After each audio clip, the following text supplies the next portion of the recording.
Madam President, there is a problem with the Paycheck Protection Program. Passed an overwhelming bipartisan support last December, but the implementation has been botched. Let me explain what I mean.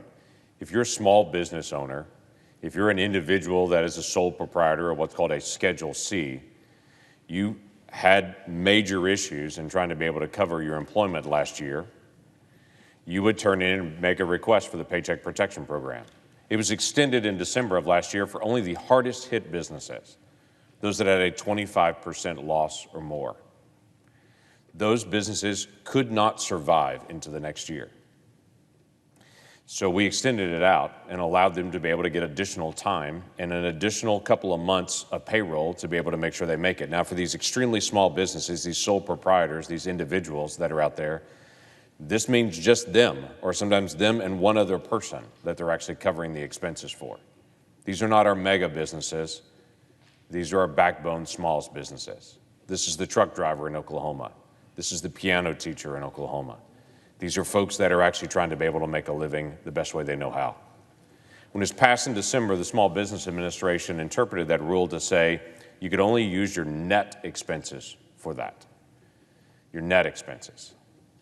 Then, in March, Small Business Administration reinterpreted that and said, no, you could use your gross expenses on that. Now, for a lot of folks, they would say, what's the difference on that? Well, the difference is usually about $5,000 or $10,000. That's an enormous difference. And for some folks in this room, $5,000 or $10,000 may not be very much, but it's a lot for that truck driver and that piano teacher.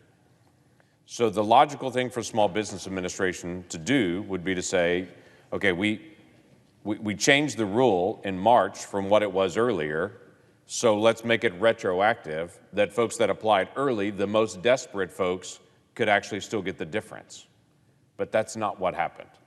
Small Business Administration said, no, if you received the loan earlier, you received a smaller amount. If you waited and applied later, you'd get the larger amount. Exact same type of business, exact same situation, but basically Small Business Administration said, this is too complicated to go back and redo this, and so we'll just allow folks that applied early, the most desperate, to get the least, and folks that applied later to get more.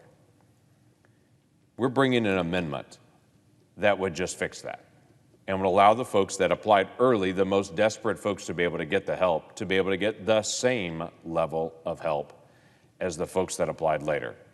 So, Madam President, I ask unanimous consent that it be in order for me to offer my amendment 1402. Is there an objection? Reserving the right to object. The senator from Maryland. Madam President, I do want to thank my friend from Maryland. This is an important issue. It does need to be resolved. It's not had enough attention on this, as he and I have talked about it over the last several days, and several others have joined in. This deals with partnerships, whether it be ag. This deals with individuals. And so my friend from Kansas, he and I have worked together on this to be able to combine a piece of legislation to make sure we're dealing with all types of businesses that would be affected. And I do hope to be able to get this through on unanimous consent in the days ahead to be able to get this resolved as quickly as possible, as well as continue to be able to reach out to Small Business Administration and to see what they can do to be able to communicate with those folks.